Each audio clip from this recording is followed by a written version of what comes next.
Samantala, nilimitahan po sa isang gabi ang pagdaraos naman ng mga pista sa bawat barangay sa Malasikip bilang bahagi ng ipatutupad na Energy Conservation Drive.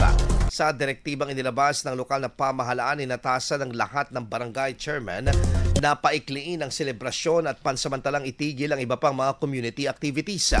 Ayon sa lokal na pamahalaan, layo ng hakbang na ito na magtipid sa paggamit ng enerhiya alinsunod sa Memorandum Circular No. 114 ng Office of the President.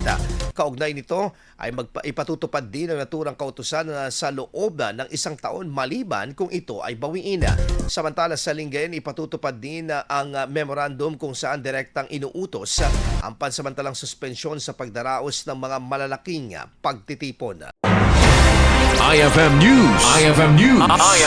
IFM News.